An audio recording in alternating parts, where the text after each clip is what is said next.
Hi friends, welcome back to Joy Cooking Sheila. Today lunch box recipe பார்க்கிறதுக்கு முன்னாடி நம்ம சேனலை subscribe பண்ணாதவங்க subscribe பண்ணிடுங்க. பக்கத்துல இருக்க bell icon-ஐ click பண்ணுங்க. வாங்க friends வீடியோக்குள்ள போலாம். லஞ்ச் பாக்ஸ்க்கு இன்னைக்கு சூப்பரான மட்டன் பிரியாணி குக்கர்ல செஞ்சதுனால நம்ம நல்ல உதிரியா வந்திருக்கு. நல்ல டேஸ்டாவும் இருந்துச்சு. மட்டன் பிரியாணிக்கு இன்னைக்கு சூப்பரான வெங்காய ரைத்தா.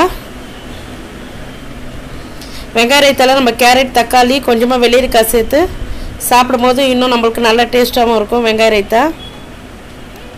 இன்னைக்கு சைட் டிஷ்ஷா வேக வச்ச முட்டை, மசாலா சேர்க்காத முட்டை. ஃப்ரெண்ட்ஸ் சூப்பரான லஞ்ச் பாக்ஸ் ரெசிபிஸ் பார்த்து ஸ்நாக்ஸ்க்கு நான் சென்னா தான் வச்சுருக்கேன். எங்கள் வீடியோ பாருங்கள், லைக் பண்ணுங்கள், ஷேர் பண்ணுங்கள், மறக்காத சப்ஸ்கிரைப் பண்ணுங்கள். நாளைக்கு வேறு ஒரு வீடியோட பார்க்கலாம். Bye friends.